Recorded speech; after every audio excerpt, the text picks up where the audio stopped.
Real abortion clinics are soon to be stripped of federal laws that protect them from violence, while the laws around protesting at fake clinics are about to get scarier.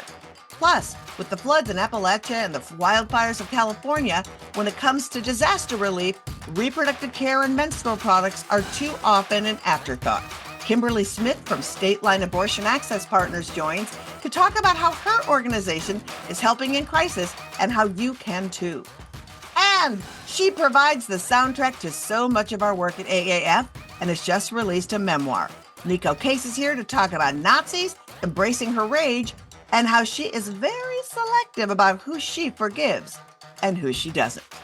All this coming up on this episode of the Feminist Buzzkills podcast, the show that thinks we need some kind of Melania hat for our vaginas.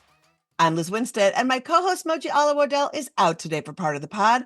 So you mostly have me solo, which I understand is a lot. And there is a lot to get to. And I'm not going to waste your time or mine. So let's get to our steaming dump of this week's abortion news. 4 states, Oklahoma, North Dakota, South Carolina, and Indiana, are considering bills to charge people who have abortions with murder. And to ice the ghoulish cake, 3 of those states have the death penalty. Who says they're not pro-choice? They allow you to choose to die in a parking lot or choose to die by lethal injection. And here's a congressional newcomer to watch. Destroy your rights. Claudia Tenney from upstate New York has introduced a personhood bill allowing child support from conception. This should be a fun prenatal Maury episode, as conception isn't even a medical term, and you can't even establish paternity before 8 weeks. The price of fertilized eggs is about to go through the roof. And finally, remember anti-abortion tapeworm David DeLeiden, who secretly videotaped Planned Parenthood employees, then doctored the footage, claiming they were harvesting baby parts and selling them?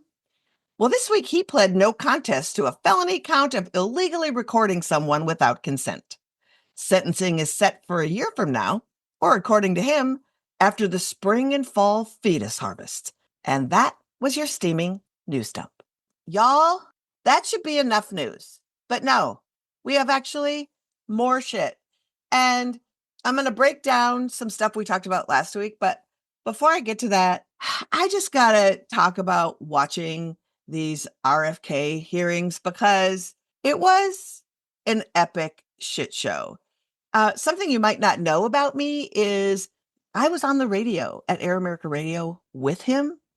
And that was back in like 2003, 2004, and part of 2005. And he was spouting out his anti-vax shit back then. I had to go on a cruise ship with him. Literally was on a cruise ship with him where he gave a speech talking about the autism vaccine connection. It was wild. So the gaslighting to watch him talk about 2 decades of conspiracy theories and act like he didn't say half that shit when it's all documented. And then the gaslighting of him saying, I'm going to defend all of Trump's anti-abortion bullshit when he has for decades been staunchly pro-choice was overwhelming. So in watching him yesterday, the performance takeaways for me were him at one point just listing, I support the president saying abortion should be decided in the states. I want to look into whether or not medication abortion is safe. I'm going to ban abortion later in pregnancies. I'm going to make sure that conscience clauses are going to be adhered to. And then he said, I serve at the pleasure of the president and I'm here to do his bidding. And it's like, you're supposed to serve at the pleasure of the nation. I don't trust anybody who has an entire lifetime history of a different belief system, who in the past 3.5 months has decided to change that just to become a servant to a literal monster. And that's who he is. And, you know, his cousin came forward and his niece came forward publicly to talk about his history of being the worst person. And it was just yet again, you know, Pete Hegseth's ex-sister-in-law also came forward publicly. You look at Christine Blasey Ford or Anita Hill, and Every time women come forward, bare their souls to great peril, it never seems to matter. And it feels, I don't know, it just feels kind of defeating right now. The good news is people are fighting back and it's terrible. But man, like watching that and watching somebody who could be so easily manipulated by conspiracy theories and by the thirst for being a proximity to power, it feels dangerous and it feels really fucked up. And also, if he doesn't get confirmed, who's waiting in the wings, right? That's the thing. There's got to be somebody worse than him that Trump is like waiting to put up. So it's going to be a mystery, but we're here and we're going to fight it. And it all falls sort of in the secondary thing that happened this week that sort of ties into all of this is last week we covered the March for Life. And there was big news last week in abortion with 23 anti-abortion extremists who were found guilty on federal charges and who were jailed, trial, jury of their peers. We're just pardoned upright because the anti-abortion movement and anti-abortion senators pushed Trump into believing, well, I don't even know if he cares. He just wants their support and them to do his bidding, but told them that it was a bunch of old people praying and you got to pardon them. So they were pardoned. You know, many of them were violent. And then this cascade happened that we knew was going to happen. We've talked about it on our podcast a lot. But not only were they pardoned, the Justice Department has said any cases that are pending for review are going to be dropped.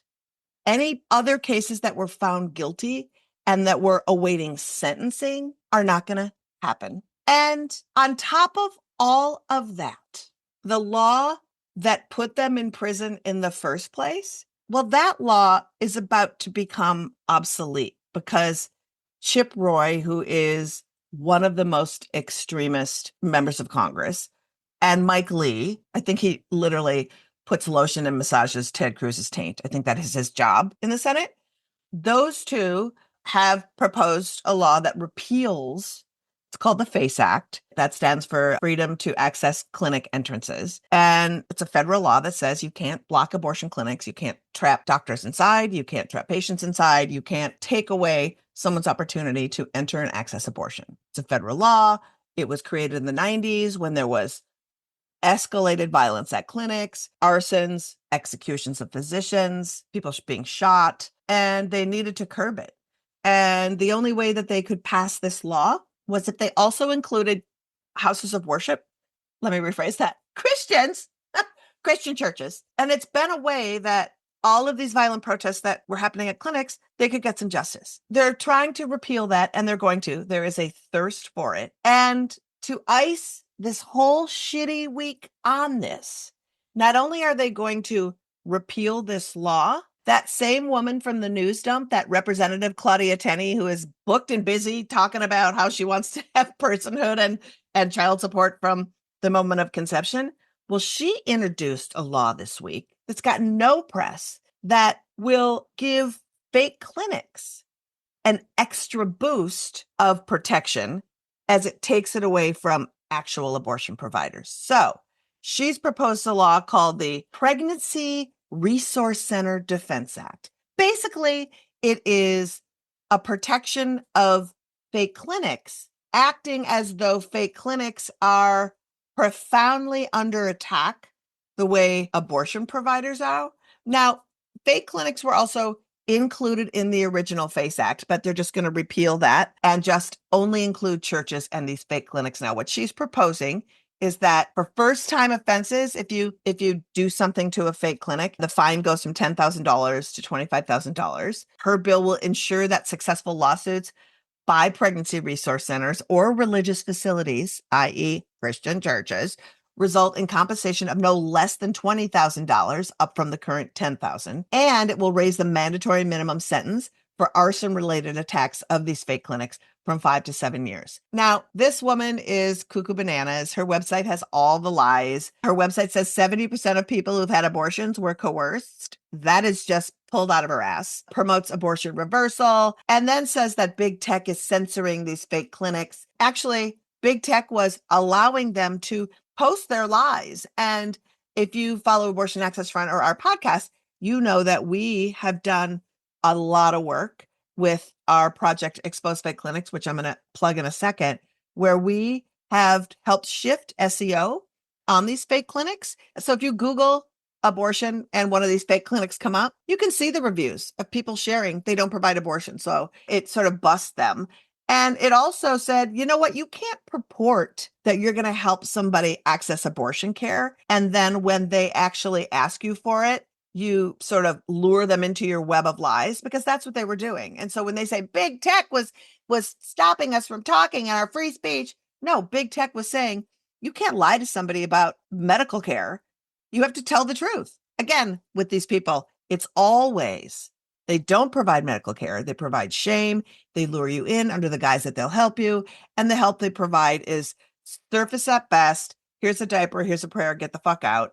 Why are they even in the FACE Act? Why would they even be included when they're not a medical provider, or I guess they're considered a religious institution? Okay, whatever. So I think it's important to know sort of the ratio of fake clinic and the kind of instances versus the instances of violence that happen at real clinics. And you know what? It's not nothing. They've had shit happen to them. In 2022, post Dobbs, this is the numbers that I'm going to throw at you.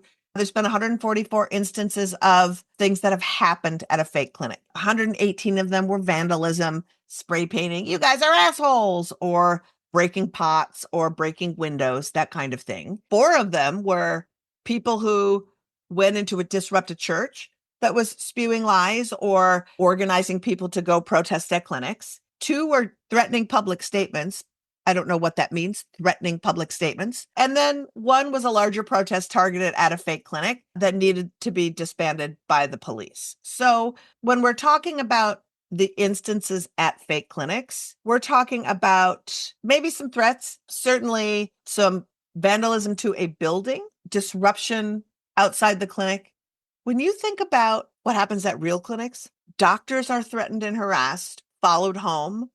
Their neighborhoods are flyered with wanted posters that say Dr. Jane Doe provides abortions and lives at 123 Walnut. Please tell her you don't want a baby murderer living in your neighborhood. Clinics are firebombed.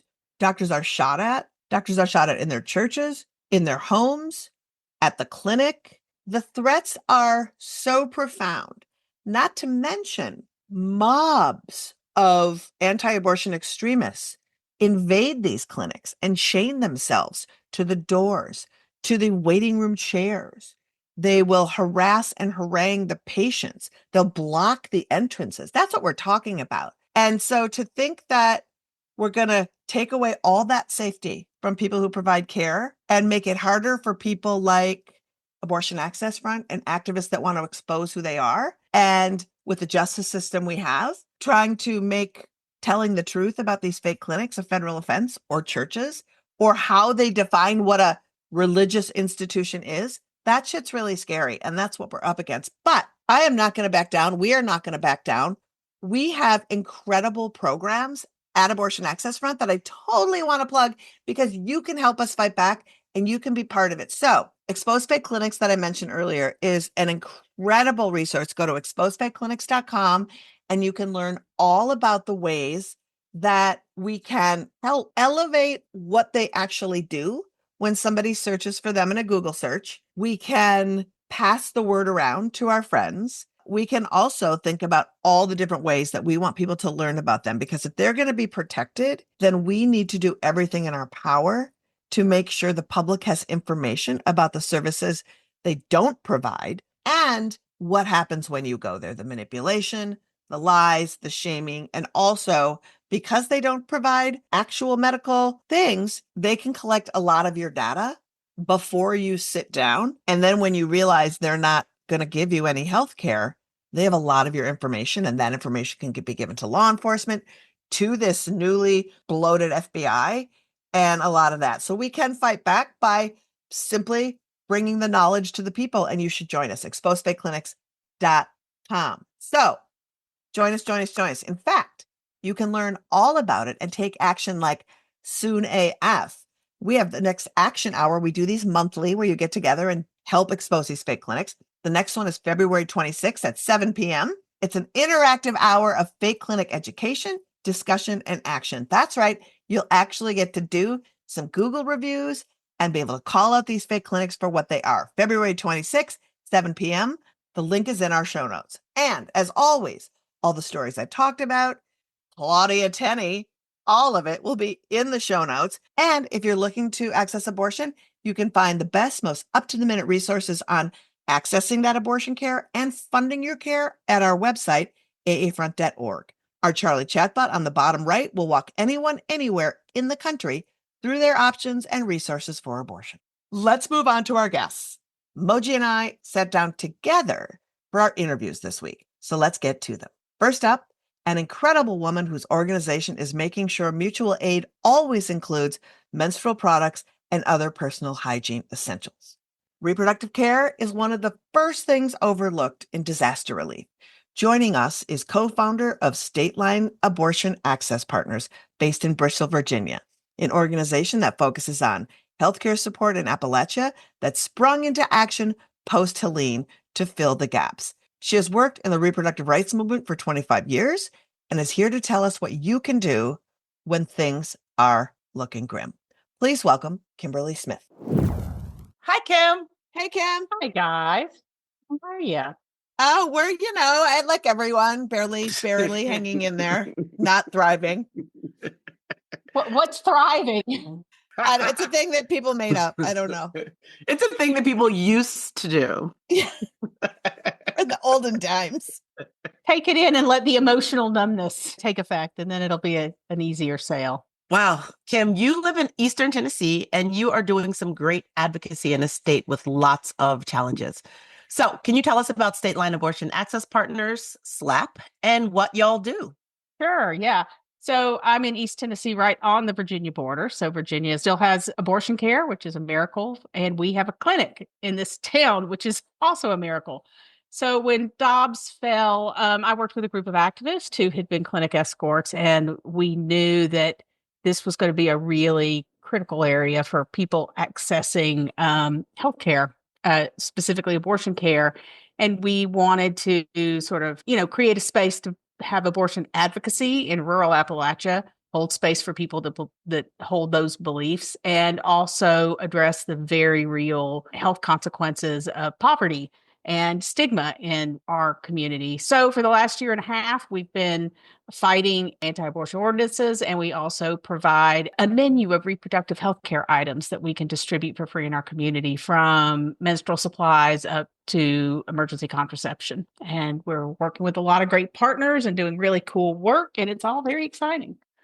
So, Kim, before we get to the next question, will you explain to our listeners the unique thing about Bristol? Because there is a dividing line in Bristol between Bristol, Tennessee, and Bristol, Virginia. Would you explain to folks what that is? We're considered a twin city. So Bristol is split right down the middle by something called State Street. It's our downtown area. If you ever saw that Gecko insurance commercial, he did a whole thing about Bristol. But yes, half of the street is in Tennessee. The other side of the street is in Virginia. And that was really interesting. A lot of different political contexts during COVID. Tennessee was open. Virginia was closed. Post Dobbs, we had the clinic that was based in Tennessee, and they had to move across the state line into Virginia to continue providing care. So yeah, it's really interesting being in a very red state and a blue state right next to each other and seeing how all those issues play out in our town. I love across the street from. I was going to say, was that move literally across the street? It's literally across the street. Like, the people are drinking in Tennessee, and the the restaurants in Virginia were just doing takeout only. So, oh my God, that's wild. So, as Moji said, we really wanted to talk to you because providing reproductive care products during environmental disasters is key. And with everything going on in LA, we haven't really heard much conversation around like what this looks like. And so we wanted to talk to somebody, i.e. you, who is doing that work and has done that work, so that people listening can learn some best practices around environmental disasters and disaster relief when it comes to this kind of work and how to best be helpful. So your organization, SLAP, it's just dove in after Hurricane Helene, which is, you just were wild. And so talk a little bit about what your org did to mitigate and help folks with their reproductive health care needs. Yeah. We were very lucky in our particular town. We're very close to North Carolina. We're on the Virginia, half in Tennessee and half in Virginia. And we were not greatly impacted by the hurricane, but we were very close to many communities that were. And the devastation, I mean, there was like sort of a blackout period because cell lines were down. No one knew what was going on. And then suddenly we were finding out that towns we knew and loved were just washed away.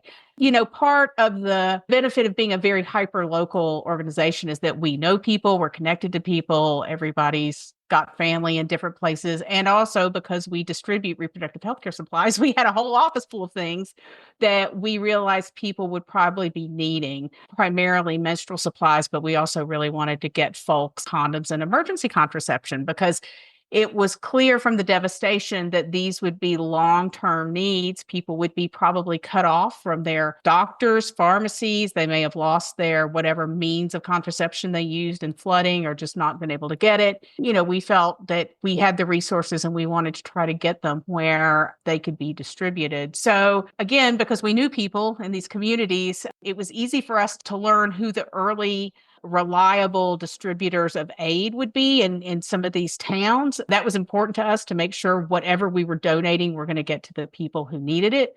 So we were able to get into Damascus, Virginia the day after the storm because we had a contact there that was actually running the on-the-ground early relief efforts.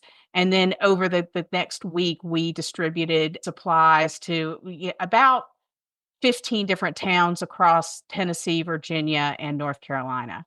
And some of it was us taking it directly to the towns, but a lot of it was networking with mutual aid groups, other people who were on the ground that we felt confident could get those supplies where they needed. This is pretty astounding because I remember at that point, like some people couldn't be reached at all. There was still trying to figure out like the extent of the devastation, and the fact that your organization got to reach some people at this time is pretty incredible. Again, it's part of it is just knowing people who knew people and also knowing people who had four-wheelers. This is the rural South. People, had a lot of means to get to the places that literally were cut off. So we were really fortunate to have those contacts to make sure we could be part of that early relief push. Well, also part of your background is working with or for Doctors Without Borders. So did that experience give you some of the tools you need that helped you figure out where to start, or like? I think my experience in working for a major emergency response organization is that, when these big headline grabbing disasters happen, there's a huge outpouring of people who want to help. The problem is that the logistical realities of getting things where they need to be, especially by people who don't do this work, can really, at best, end up with supplies just sitting in a warehouse somewhere, or worse, just actually impede people from doing the work that actually can do the work. So that was part of the reason why we were very focused on making sure we were getting these supplies into the right places. And that sometimes means waiting. So like I said, early on, we knew places that we could go immediately, but over the coming weeks, we waited until we could find the reliable place, a reliable point of distribution to get those supplies where they needed to be. And also the other thing is that, you need to listen to what people are saying they need and not giving them what you think they need. Now, reproductive health care supplies are a little bit different because they do sometimes get forgotten. Why is that, Kim? I don't know. Could it be that men are often making the list of what the supplies they need are? Or I honestly think that stigma still exists around asking for those things. Plenty of people are embarrassed to be seen with a box of super tampons in their basket at the Walgreens. I do think that sometimes that would just fall under hygiene supplies, but people don't always know what you mean by hygiene supplies. I, in fact, on early lists saw adult diapers listed before I saw pads and tampons. I mean, look, the reality is a huge segment of the population need those items. So we knew that those were things that would be needed, even if they weren't being explicitly asked for. But, beyond that, yes, people may need clothes, but they don't necessarily need them right then. And there might be specific needs of what they're looking for. Same thing with food and all the other kind of things people think might be useful in an emergency. If they're not being specifically asked for and there's not a plan to distribute them, then they may often just sit there, or good supplies get mixed up with things that can't be distributed. And it just creates like a logjam of things. And it really, I think, reduces the speed and the efficacy of getting relief supplies where they need to be. Well, let's talk about that, because y'all are nailing it. And one thing that SLAP does is helps people get emergency contraception in the best of times, not only in disaster, right? So, I mean, we all know when we say it, oh my God, emergency contraception might be something that's really important. You had sex 2 days ago, your birth control failed, all of a sudden you're in a natural disaster. You're also in a state that has a lot of restrictions and is real churchy. Can I say real churchy? Yeah, you can say that. Real churchy. And so how did that distribution go, and how do you partner? Because so much of mutual aid and so much of charity work in the South is church-based. I mean, that was absolutely the conversation we had, because often, again, religious organizations may be some of the ones that jump in to do some relief, but they may not know exactly what they're doing. This is, again, why I'm saying, like, pause and let's see what the lay of the land is before you start partnering. But we knew that people would take our period supplies. We were uncertain about emergency contraception, condoms, and lube. So in most cases, we were hoping we could talk to someone at the distribution center to say, hey, if we bring these to you, would you distribute them? In some cases, if we weren't able to do that, we would pack the EC and condoms in a separate box and then try to talk to someone on the ground. And we absolutely had a couple of occasions where whoever we happened to talk to, I think in both cases they were men, were like, no one's thinking about sex at a time like this. And you're like, okay, maybe not this minute, but Maybe not you. Maybe this is a long-term disaster, and people are cut off from their doctors, from their pharmacies. They don't have maybe their method of birth control available to them, or they're going to run out of their pills. And yeah, over the course of the weeks and months, it's going to take these communities to get, back to quote unquote normal. People will be having sex. They will. People grieve and comfort themselves in a lot of different ways. And it would be great to have this stuff out there. So those conversations were interesting. Some of them were great education moments. I mean, that's the thing about working in your community and working in rural communities. Sometimes I think we take for granted that people can change or get new information and maybe change their viewpoint, which has been rewarding about our work and a lot of the way we operate. We also really didn't want these items to get either thrown away or end up at the bottom of a pile in a church basement. So that was a lot of us doing our due diligence. In the sin bin. The sin bin, yes, exactly. So, we worked in that method and had, again, we got connected with some really cool mutual aid groups that had already been working in communities. And we've continued those relationships with providing them with emergency contraception, menstrual supplies, and other items related to reproductive health care. It was a great moment to build our network and build new allies. But I think it's always good, to know who are those actors in your community, maybe ahead of time. We learned on the ground, but, I think that as we see more disasters unfolding across the country, it's probably worth doing a little reconnaissance in your community to see who are the people who do the best kind of work around mutual aid, working with disadvantaged populations, working, in poverty situations, because those are probably going to be the best people in a disaster to partner with or to support if you want to give those types of items. And let me also say, in these situations, money is often the easiest thing. That's the stuff that can be used by trusted organizations to get the exact supplies they need in the moment. So I also, if you don't know what to do, that's always a safe bet. I also think, too, it's just fair to remind folks, if you live in a place where you're prone to a hurricane or a tornado or a fire, and right now your life is stable, having that information so you're not scrambling for it in the moment, I think is just the The hot tip from me. I would actually add to that, even if you don't live in a place prone to fire or hurricanes, because I think that what we're seeing as climate change marches forward, as, whatever happens, the places that you expect it is not necessarily where it's going to happen. And places that are not expecting these sort of environmental disasters still get hit with them. So wherever you are, arm yourself. Yeah. And follow them on social media. Like, let social media be your friend on this. Like, that's the best place because they'll throw information out. And usually if you follow some of the big ones, they'll tell you where the good ones are on the ground as well. So yeah. Again, there's a network of people who know each other. You may not be tapped into it, but they exist. And if they exist in my part of the country, they probably exist in your part of the country. I often say that people don't really understand what amazing work is going on in really conservative rural places by people who are fighting tooth and nail to hold ground.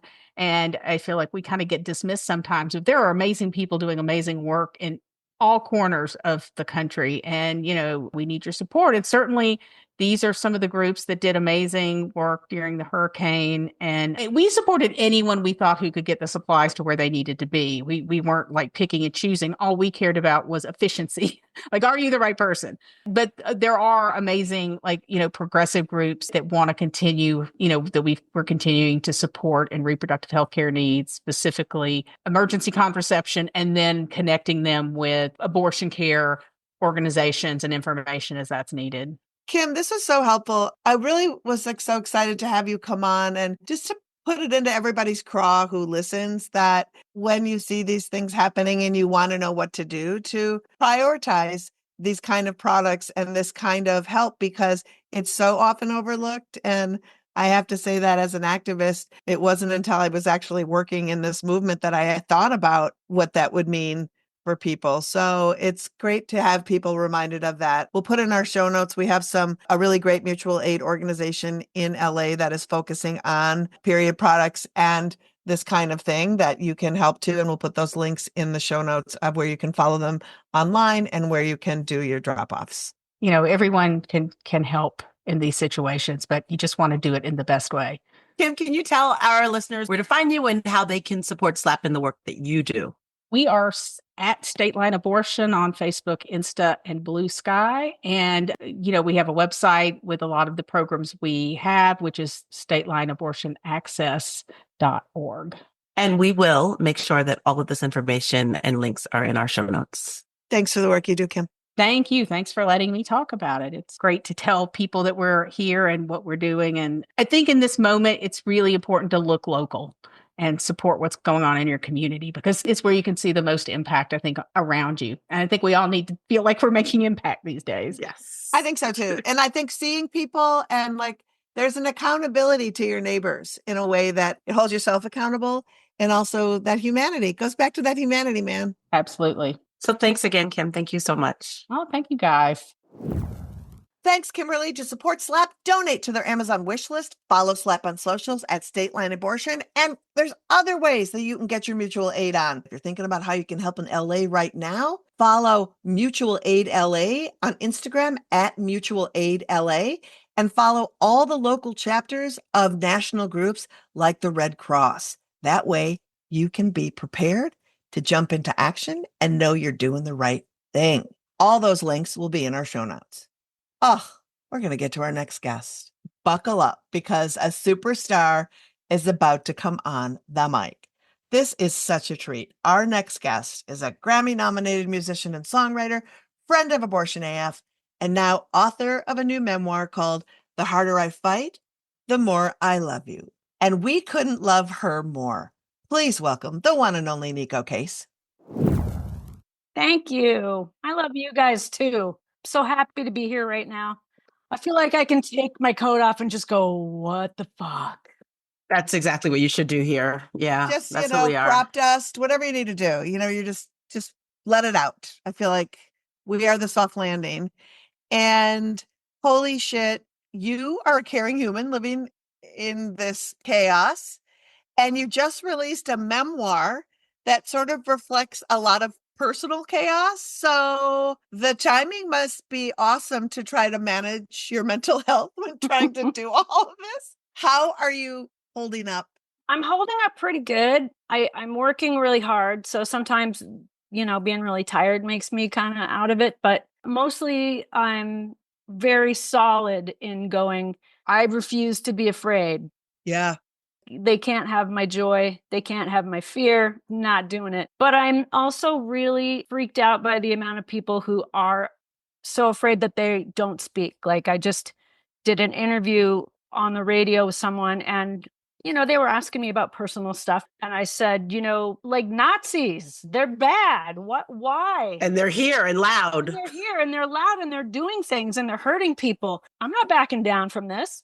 The Nazis are terrifying, but the silence is also scarier. I'm not scared of the Nazis. I'm scared of the people who aren't saying anything. Yes. I agree. And I feel like, I wonder, having said that, you're a very outspoken person. Your social media tells the story of how you feel and who you are. Is that been a theme? I mean, you're just starting out, right, on your kind of press journey for this book. Are you feeling like people aren't asking you about what's going on in the world because they're too afraid to actually have that be on their podcast or in their newspaper? Or I think it's the bigger outlets that kind of aren't into that.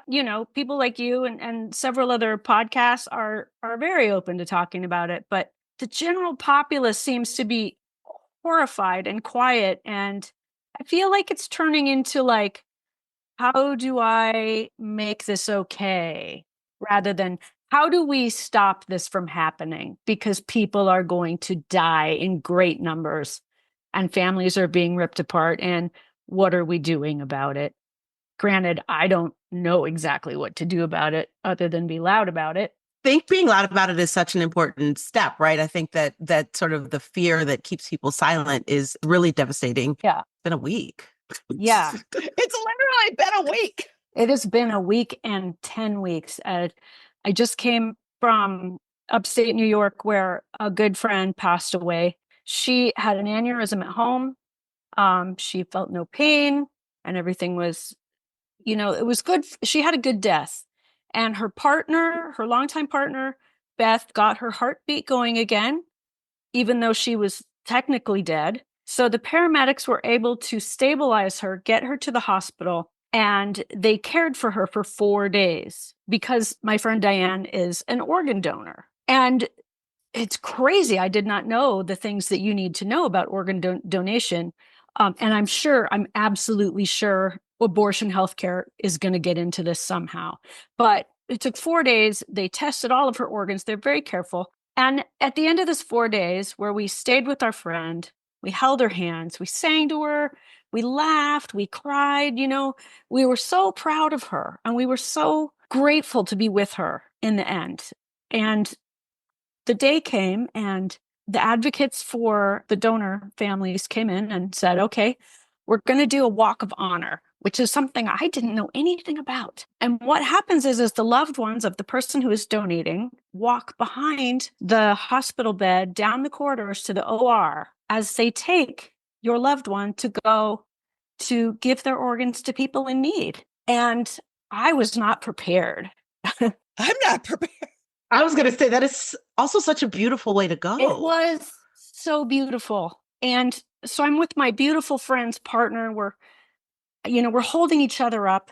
We come out of this big NASA elevator. It's huge. It's like it's in the space program.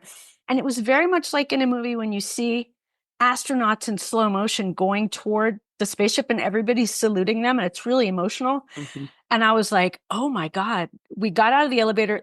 The hallways were lined with doctors and nurses and healthcare practitioners, hundreds. These hallways were so long and we fucking heaved, crying and laughing and, just holding each other up.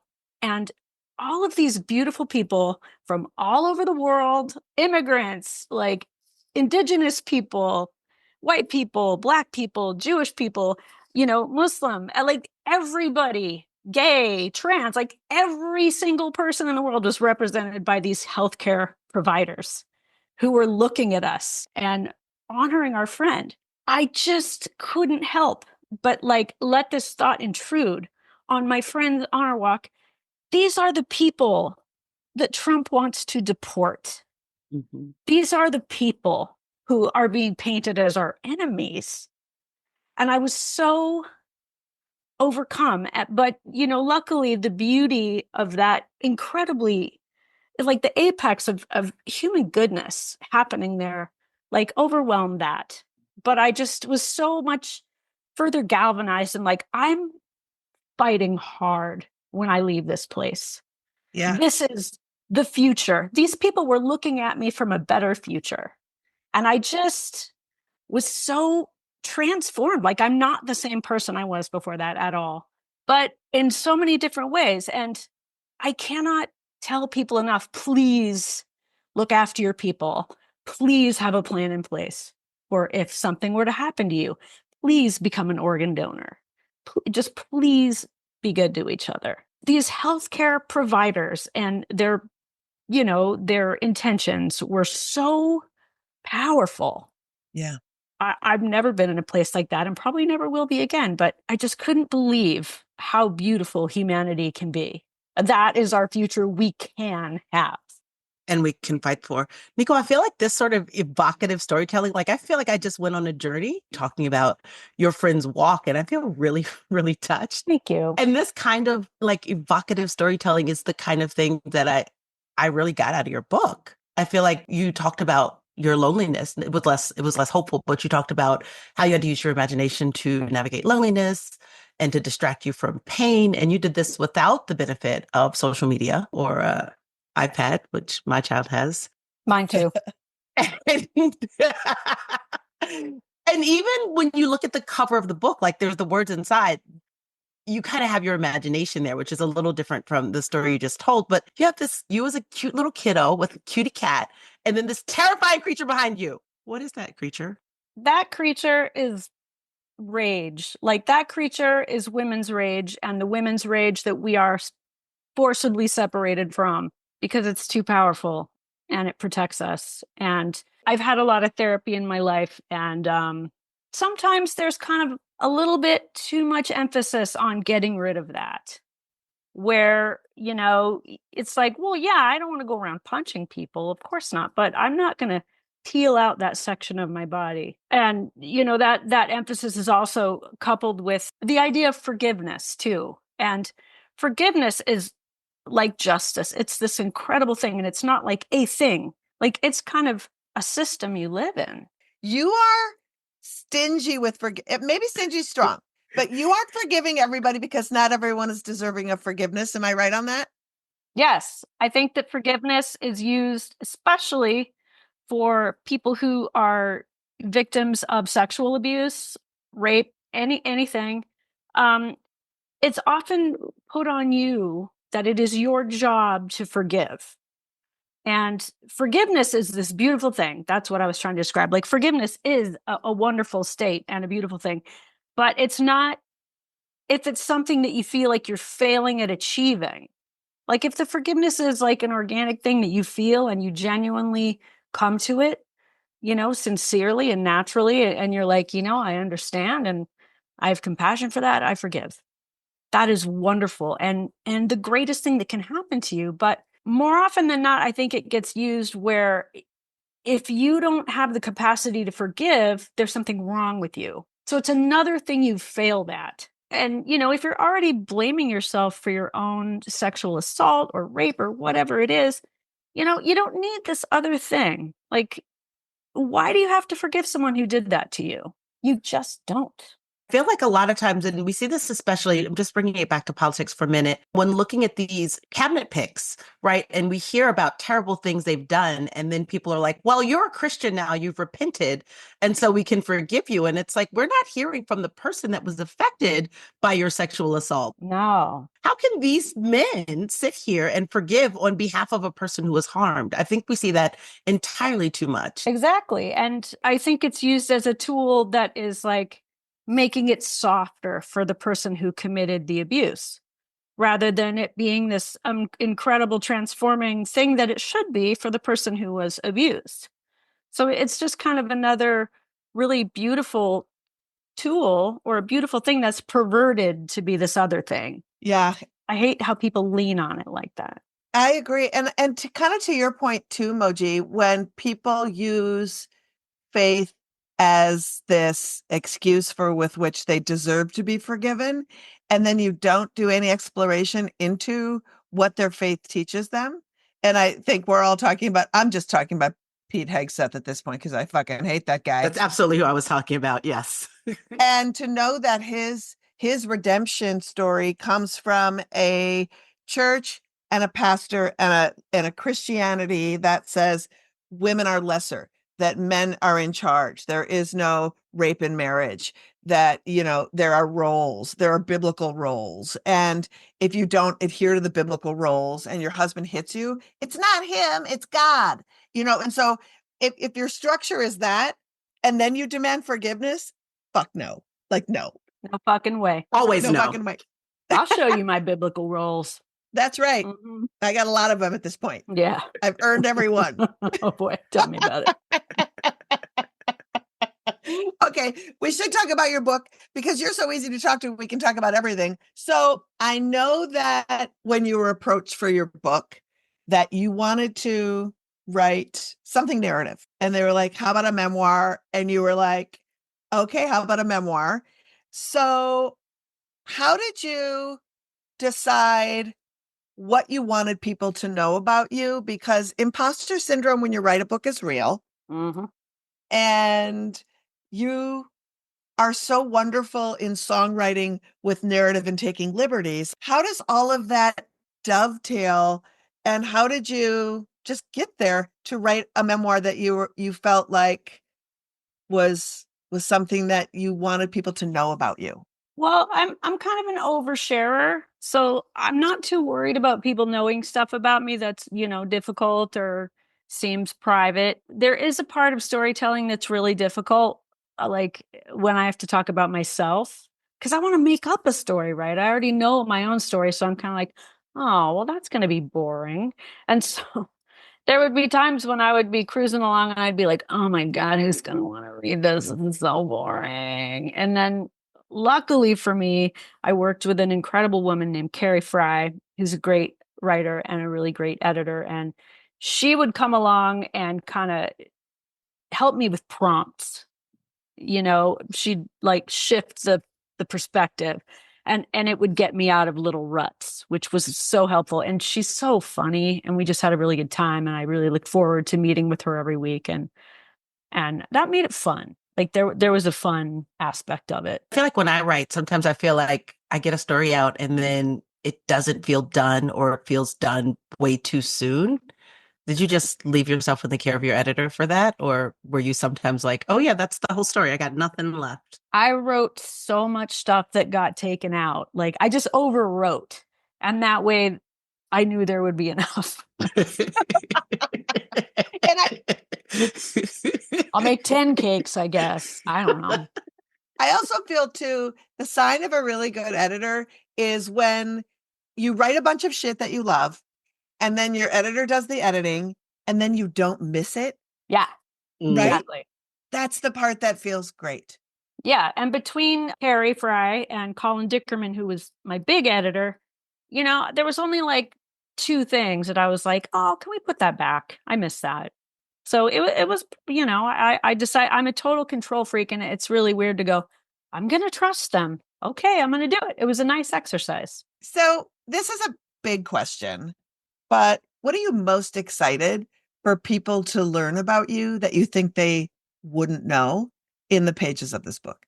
That I love to work on cars. What does that mean exactly? I don't know. I was just a super butch kid and I was really aggressive and I kind of like made my own little path of like practical things to prove to myself that everything I learned about being a girl weren't true.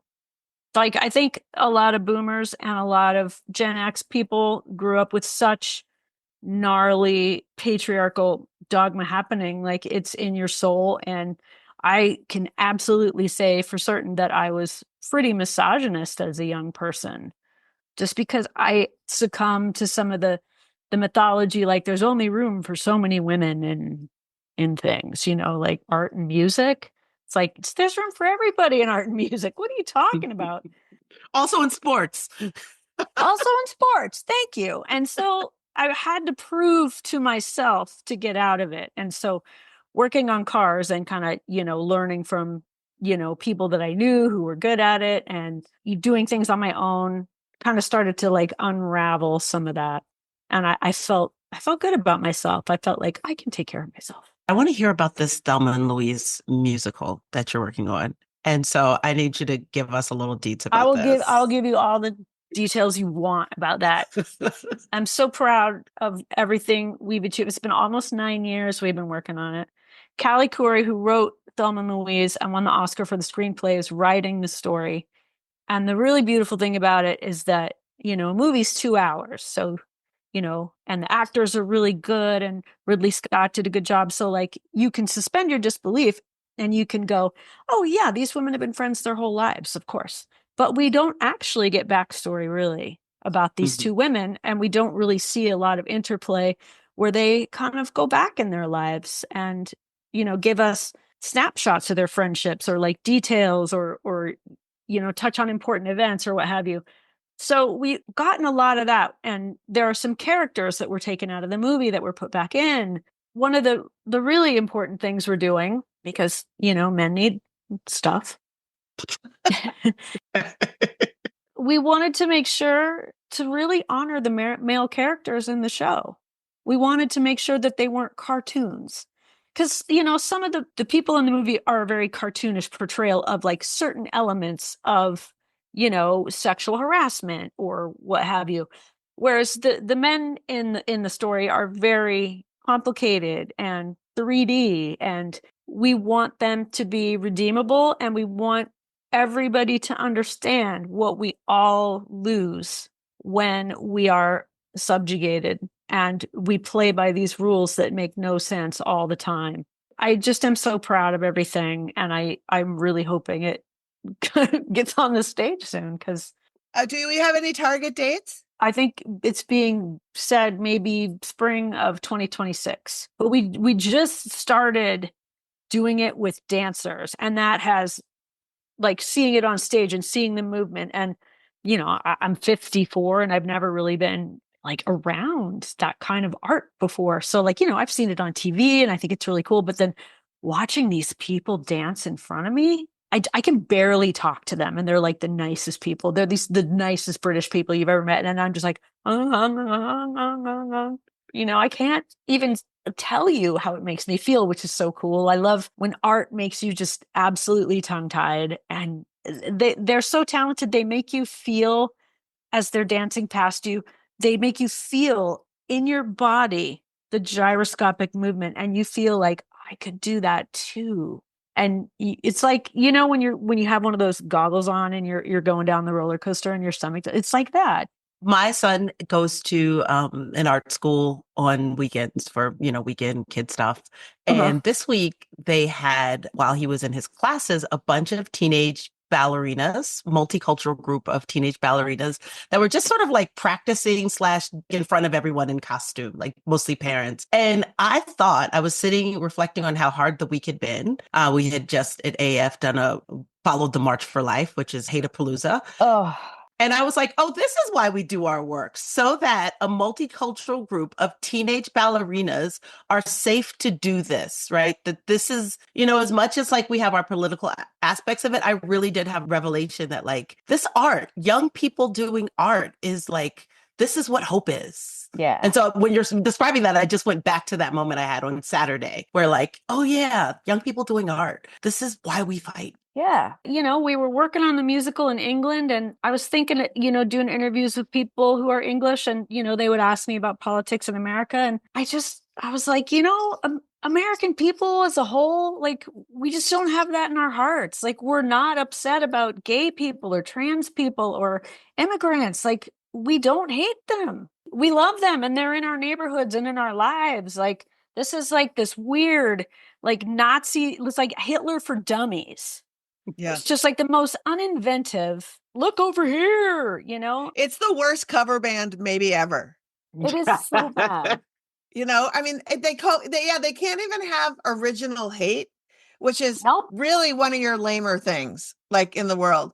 But you talking about, this salute to your friend, and Moji, you talking about the ballet, and the work that we do centers around making sure that we ourselves connect with patients and providers, and that we provide space to connect with patients and providers. And the more that we connect and understand and live among the folks that are being oppressed, you know why you're fighting.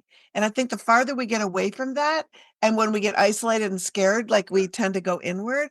But I think the message that both of you just told with your great examples is live outward. Make sure Yeah. your children are living outward, so that Yeah. every joy that they're trying to steal from us, they understand that that is wrong. It's not working. And I need to thank both of you for being so unafraid.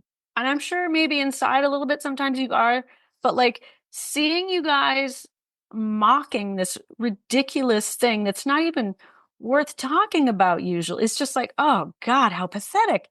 Like you guys are so brave and strong. And, those are two really uninventive words that I will use to compliment you with. But I had a really lovely conversation with Samantha B the other night too. And I was like, Samantha, I really want to see you on TV again. I loved seeing you on TV. You were so ballsy and unaffected by absolute misogyny. And I miss you. I want to see more of us. And, she was like, me too. And some of the folks from Full Frontal were there and they were like, yeah, we want that too, Yep. I am so pleased that you guys make a space to do that. And Neko, I want to remind you to include yourself in this conversation, which I'm sure you do, but like your work is ballsy and unafraid and beautiful and riveting. And thank you. Thank you. And thank you for giving us some of your artwork for the documentary that people made about us. I mean, I got to tell you, I was kind of freaked out. I knew that you had given your music, and then I was kind of freaked out to hear your song, Winnie, underneath me walking on the snow. I was like, wait a minute. A, I love that song. B, that was my name in high school, my nickname. And then there you are singing while I'm walking. I was like, this is fucking too much. That Ruth. That Ruth. Ruth is a wizard. Yes, she is. Ruth Lightman, the director of the documentary. She's a wizard. She is a wizard. Best of luck on this book. We are going to plug the living fuck out of it because it's so good. It's such a good escape. You teach us how to escape and be present at the same time in this book, which in how we live right now is 100% necessary. So hopefully we'll see each other soon and be able to hug, and hopefully 1 million people buy your book because it's going to make them feel better and more empowered. So thank you. Thank you. And really, thank you. Thank you. You guys are the best. You're the best.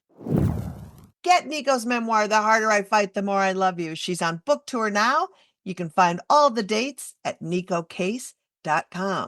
To follow all of her writings, subscribe to Neko's Substack, Entering the Lung, nekocase.substack.com, and follow Neko on Instagram at NekoCaseOfficial. Again, all of that in the show notes. Wow, that's the show. How about that? I'm all by myself. I hope I didn't drive you insane. But I appreciate that you listened, and I love our guests. So let's thank Kimberly Smith again. And remember to donate to SLAP's Amazon wish list to support the great work they're doing. They're asking for everything from clinic supplies and pads to fuzzy socks for patients. And you can find their wish list in our show notes. Did we make you smarter today? Make you laugh? If we did, show us some love by liking, subscribing, and giving us a 5-star rating.